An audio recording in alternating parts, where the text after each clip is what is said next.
Alright everybody, welcome back to the channel. My name is Cyrus. Let's get this video started. So I'm bringing you a new build video, well, more of a build variant of the Mesa Consume build video I have, which I recently updated.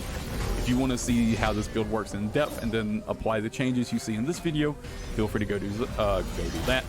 And I have a base damage showcase rolling for you right now. I will go ahead and say there is a full Exalted Tower run in the description and the comments. You can go watch that if you want. About 31 minutes long, and that is a pretty bad run. I died, I collected all the loot, and it was still only 31 minutes long, a full solo Exalted Tower clear. So you can go check that out if you want. But as this showcase finishes up, let's start talking about what changes I've made. Real quick, I guess I'll go through and just show you, none of the weapons have changed. Both the weapons are still the same. Still using Grandmaster Station, still using Mid-Class Hell, and I'm still using the same banner and stone. So the big differences on your gear is going to be swapping out Lion Talisman for Beetle Talisman and swapping out the Sanguine Ring for Dustlord Signet, because we do use the weak points to get extra weapon technique charge speed now. But Beetle Talisman's this sort of the star of the show here.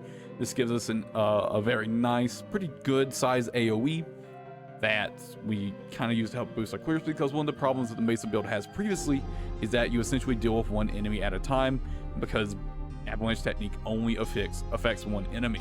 And with Beetle Talisman, we essentially take a fourth of our Avalanche technique damage and just hit everything around us with it. And this turns out be very, very strong for clear speed, but obviously we have to make up for not having Lion Talisman. And the way we do this is Primal Paradise and a Primal Spark and a Cosmera Strength, ideally with both of those effects.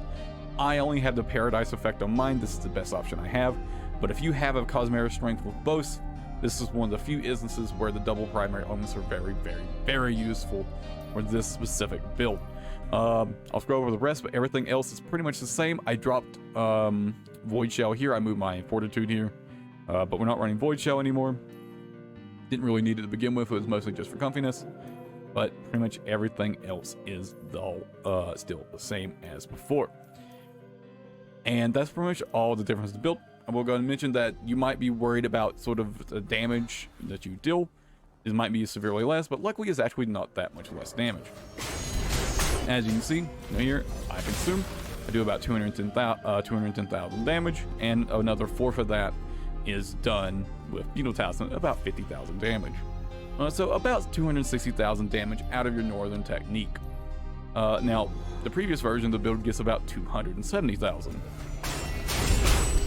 As you can see right here.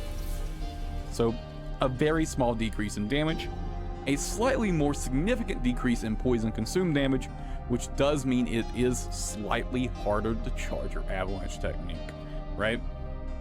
Just a little bit harder to charge your Avalanche technique, although you're probably not really going to notice it, especially once you start looping your Avalanche technique, right? So that's a pretty minor downside. Wouldn't worry about that too much. And the trade-off is very, very nice AoE damage.